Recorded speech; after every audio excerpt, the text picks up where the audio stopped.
Dear students हम discuss कर रहे हैं नेचुरल डिज़ास्टर्स, जिसमें से हमने ऑलरेडी डिस्कस किया है अर्थक्वेक्स। तो आज के इस लेक्चर में इंशाल्लाह हम डिस्कस करेंगे अबाउट फ्लड्स। डियर स्टूडेंट्स, आप जानते हो जो हाइड्रोलॉजिकल साइकिल होता है, जिसमें ट्रांसपोर्ट ऑफ वाटर होता है from surface of earth by process of evaporation to the atmosphere. उसके बाद एटमॉस्फेयर में by means of condensation and precipitation ये पानी बैक आता है in the form of rain, snow और हेल्स टू द ग्राउंड। तो यहाँ जब ये पानी इन द फॉर्म ऑफ रेन या अदर फॉर्म्स सॉइल पे आ जाता है या लैंड पे आ जाता है, तो इसका बहुत सारा हिस्सा जो है that infiltrates in the soils and rocks, या जो जज़ब होता है ज़मीन के अंदर, और कुछ हिस्सा इसमें से इवापोरेट होता है और बाकी जो है वो रन ऑफ के ज़रिए से चला जाता है इनटू स्ट्रीम्स, और वो स्ट्रीम्स फिर लार्ज स्ट्रीम्स बना के रिवर्स में जाते हैं और फाइनली ये पानी जाता है इनटू ओशंस।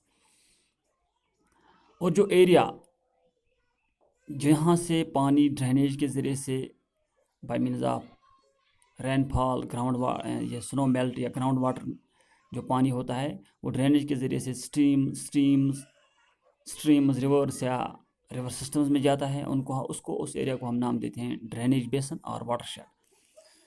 तो जब ये हैवी रेनफॉल होता है, जिन सीजन्स में हैवी रेनफॉल होता है, उस सीज़न में हम देखते हैं कि जो सरफेस रन ऑफ होता है वो यानी रन ऑफ जो सरफेस का होता है डेट इज़ वेरी एबेंडेंट, और इसके साथ साथ वाटर टेबल भी हाई होता है, जिसकी वजह से जो ये रिवर चैनल्स होते हैं, या हम कह सकते हैं जो एरियाज़ मतलब जो रिवर्स होते हैं, तो उन रिवर्स के अंदर उतना पानी वो एकोमोडेट नहीं कर पाते जितनी उनकी मतलब हम कह सकते हैं जितना पानी बाहर से आता है उसके अंदर या रन ऑफ के ज़रिए से उसमें आता है, तो जो उसकी कैपेसिटी होती है वो कैपेसिटी से ज़्यादा जब पानी उसमें आ जाता है तो वो पानी ओवरफ्लो हो जाता है, और उस रिवर से या उन रिवर बैंक से तो वो ओवरफ्लो होके वो एडजेसेंट एरियाज़ जो होते हैं रिवर्स के या इन वाटर बॉडीज़ के, जिनको हम नाम देते हैं फ्लड प्लान्स, उनमें चला जाता है। तो इसी कंडीशन को हम नाम देते हैं फ्लड। इन फ्लड एक्चुअली क्या है? यह है overflowing of water in different we can say water bodies into large land area, जहाँ पे ये पानी where the पानी remains for several days in continuation। यानी हम कह सकते हैं flood simply means it is the inundation of large land area with water for several days in continuation। उसके बाद जो कॉज ऑफ फ्लड्स हैं, हम देखते हैं जो कॉज ऑफ फ्लड्स बहुत सारे हैं। यहाँ पे हम मेन कॉज डिस्कस करते हैं।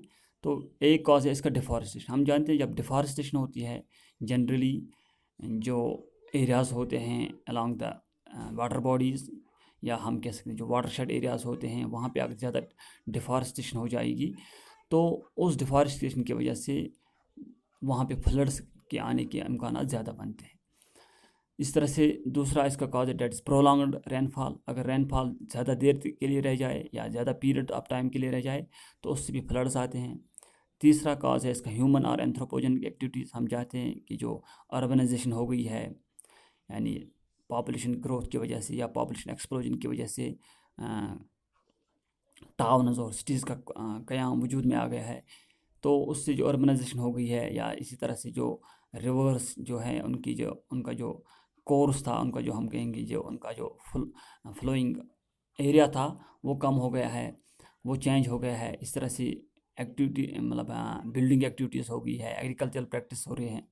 तो इन सारों ने जो हम कह सकते जो वाटर बॉडीज़ है, उन वाटर बॉडीज़ का जो हम कहेंगे एरिया है वो कम हो गया है, जिसकी वजह से उनके अंदर जो पानी की मतलब हम कहेंगे जो पानी होल्ड करने की जो कैपेसिटी थी वो कम हो गई है, जिससे जो ही पानी उसमें आता है, जो ही बारिश ज़्यादा होती है तो उसकी वजह से उनमें ओवरफ्लो हो जाता है और वो that leads to the floods. इसके अलावा हम देखते हैं एक और काज है इसका blocking of free flow of the river. जो नेचुरल रिवर होता है उसका जो नेचुरल फ्लो होता है या फ्लोइंग एरिया होता है, अगर वो ब्लॉक हो जाए किसी वजह से, चाहे वो ह्यूमन एक्टिविटी की वजह से हो जाए, जो भी हमने ऊपर डिस्कस किया, या वो naturally bye means of landslide से अदर फैक्टर्स की वजह से हो जाए, तो उसकी वजह से जो उसमें जो डेब्रस चला जाता है, वो ब्लॉक करता है उसके फ्लो को, और जिससे फ्लैश फ्लड्स आ जाते हैं। यहाँ पे एक बात आ गई, फ्लैश फ्लड्स। तो फ्लैश फ्लड्स हम उस रैपिड फ्लोइंग को कहते हैं जो लो लाइंग एरियाज़ में होता है, जैसे रिवर्स या ड्राई लेक्स या डिप्रेशंस में होता है। ये तब होता है जब रेनफॉल वेरी ज़्यादा होती है कहीं पे, और जिसके साथ थंडर स्टार्म, हरिकेन्स या ट्रॉपिकल स्टार्म या मेल्ट, स्नो मेल्ट हो जाता है। तो ये जो ओकेजनल फ्लड्स आते हैं, रैपिड ओकेजनल फ्लड्स आते हैं, इन्हीं को हम नाम देते हैं फ्लैश फ्लड्स।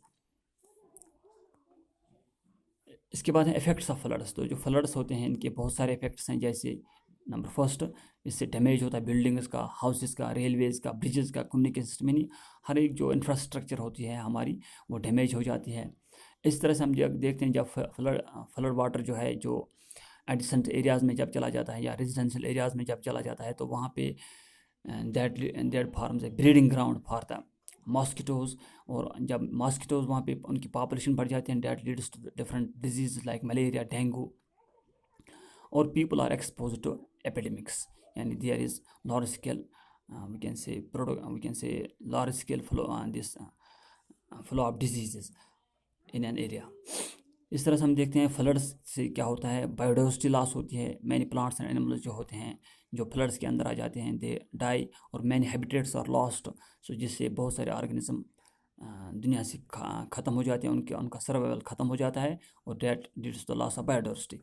इसके अलावा एक और कॉज है इसका कि एग्रीकल्चर लैंड जो हमारा होता है उसमें डैमेज हो जाता है, और एग्रीकल्चर लैंड के अंदर वीड स्पीशीज़ की जो उनका जो डिस्पर्सल है वो हो जाता है, और वहाँ पे वीड स्पीशीज़ की ग्रोथ ज़्यादा हो जाती है। इसके अलावा सॉइल एरोजन होता है फ्लड्स की वजह से, और इसके अलावा जो पोल्यूशन होती है रिवर्स की, उस यानी फ्लड से उसमें भी इजाफा हो जाता है।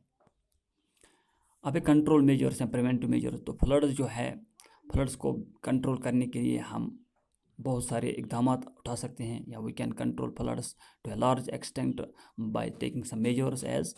हम एक जो है उसको हम कहते हैं फिजिकल बैरियर्स लाइक लिवीज और फ्लड वॉल्स। हम अगर जो फ्लड्स, जो बैंक्स ऑफ रिवर्स होते हैं या वाटर बॉडीज़ होती है, उनके जो बैंक्स के ऊपर अगर हम low walls made up of land और अदर मटेरियल बिल्ड करें, तो उससे क्या हो जाएगी, ओवरफ्लोइंग प्रिवेंट हो जाएगी, ओवरफ्लोइंग ऑफ वाटर प्रिवेंट हो जाएगा, जिससे जो फ्लड है उसमें वो कंट्रोल हो जाएगा।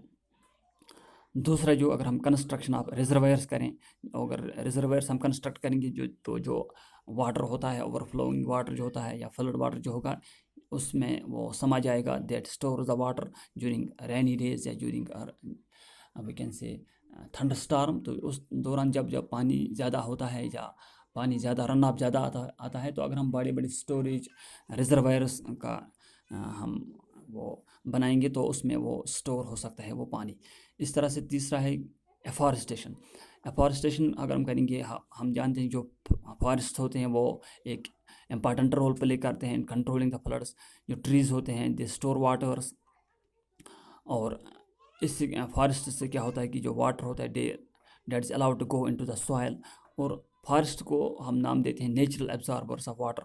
सो जब रन ऑफ ज़्यादा होगा या पानी मतलब बारिश ज़्यादा आएगी, तो फॉरेस्ट्स की वजह से या प्लांट्स की वजह से ज़्यादा पानी एब्जॉर्ब हो जाएगा सॉइल के अंदर, तो उससे फ्लड्स आने के इम्कानात कम हो जाते हैं। इस तरह से जो लैंडस्लाइड्स आते हैं या सॉइल एरोजन होता है बाय मीन्स ऑफ फ्लड्स, वो भी प्रिवेंट हो जाएंगे। एक और प्रिवेंटिव मेजर या कंट्रोल मेजर है, डेट इज़ अगर हम करें चैनलाइजेशन ऑफ स्ट्रीम्स या अदर वाटर बॉडीज, जैसे उनकी हम डीपनिंग करें, उनकी हम वाइडनिंग करें, उनकी हम क्लियरिंग करें, तो साफ सुथराई, या जब उनमें से जो डेब्रस होता है उनकी हम ड्रेंचिंग वगैरह करेंगे वाटर बॉडीज़ की, तो उससे क्या होगा, तो उससे जो फ्लड्स के आने के इम्कान जो है कम हो जाते हैं, या फ्लड्स कम हो जाते हैं।